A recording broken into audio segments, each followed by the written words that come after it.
تشہد میں دعا کی اہمیت، یہ بڑا اہم مقام ہے دعا کرنے کا، جس سے اکثر لوگ غافل ہیں، انہیں پتہ ہی نہیں کہ یہ کتنی قبولیت کا وقت ہے۔ ابو امامہ رضی اللہ عنہ سے روایت ہے، کہتے ہیں کہ رسول اللہ صلی اللہ علیہ وسلم سے پوچھا گیا، اے اللہ کے رسول، کون سی دعا زیادہ سنی جاتی ہے؟ آپ نے فرمایا، رات کے آخری حصے میں اور فرض نمازوں کے آخر میں۔ فرض نمازوں کے آخر میں سلام سے پہلے مانگی جانے والی دعا۔ دبر الصلاۃ، عربی عبارت دیکھیے، قال جوف اللیل الآخری، یہ ہے اوپر، ودبر الصلاۃ المکتوبات۔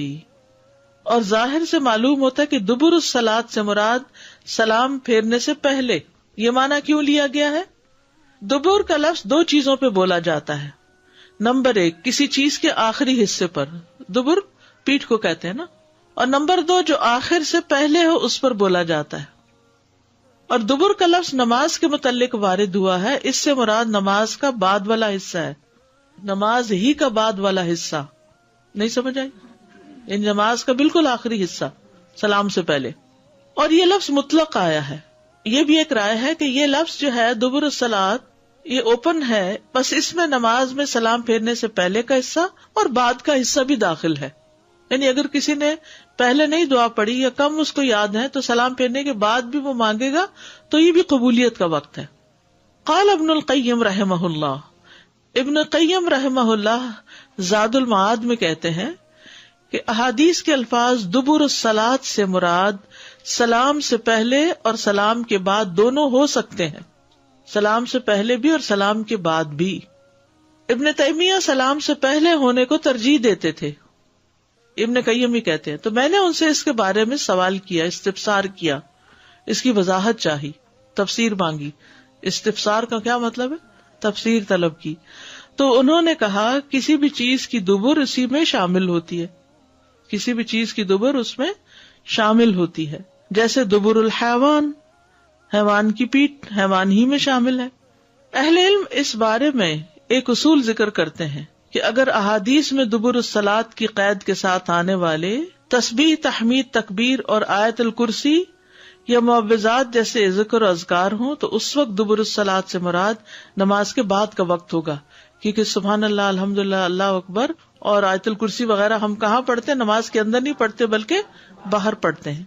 اور اگر دبر الصلاۃ کی قید کے ساتھ آنے والی نصوص دعا پر مشتمل ہو تو پھر دبر الصلاۃ سے مراد نماز کا آخری حصہ یعنی سلام سے پہلے کا وقت ہوگا، یعنی باقی دعائیں سلام سے پہلے اور آیت الکرسی اور تسبیحات وغیرہ سلام کے بعد۔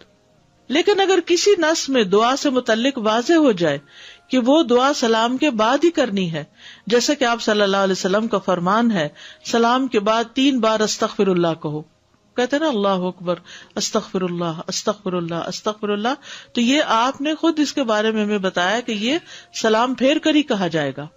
تو یہ دعا ہونے کے باوجود بھی سلام کے بعد ہی پڑھی جائے گی، کیونکہ سنت اسی پر دلالت کرتی ہے، سنت سے یہی ثابت ہے۔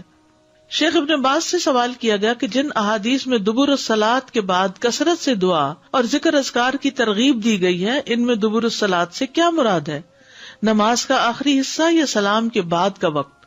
تو انہوں نے جواب دیا، احادیث میں مذکورہ دبر الصلاۃ کا لفظ سلام سے پہلے اور نماز کے آخری حصے پر بھی بولا جاتا ہے اور سلام کے فوری بعد والے وقت پر بھی بولا جاتا ہے۔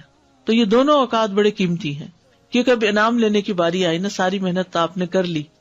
اس بارے میں صحیح احادیث موجود ہیں، اور ان میں سے دعا کے ساتھ تعلق رکھنے والی احادیث میں دبر الصلاۃ سے اکثر طور پر نماز کا آخری حصہ مراد ہے، یعنی سلام سے پہلے کا وقت۔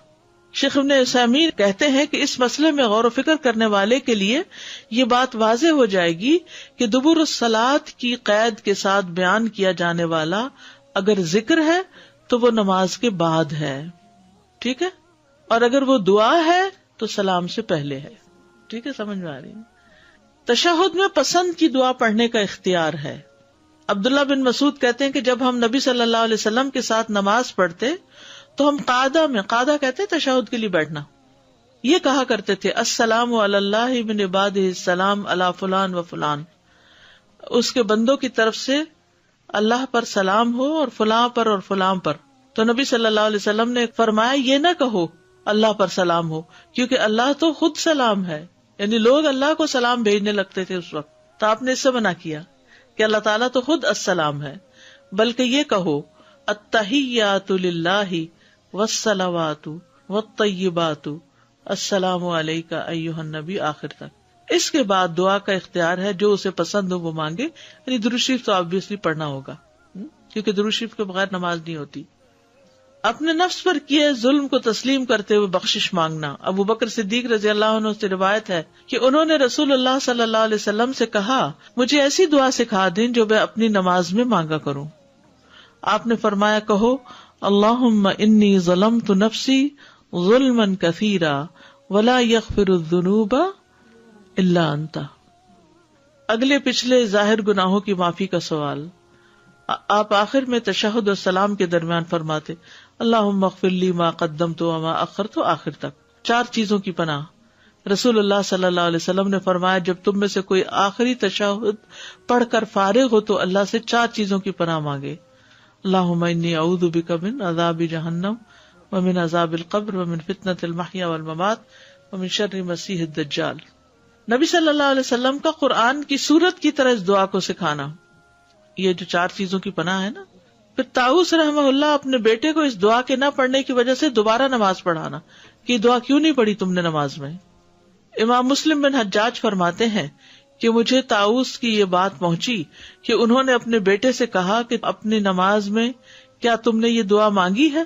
اس نے جواب میں کہا نہیں، تو طاؤس نے فرمایا کہ اپنی نماز دوبارہ پڑھو، کیونکہ طاؤس نے اسے 3 یا 4 راویوں سے نقل کیا کہ اتنی تاکید ہے اس دعا کے پڑھنے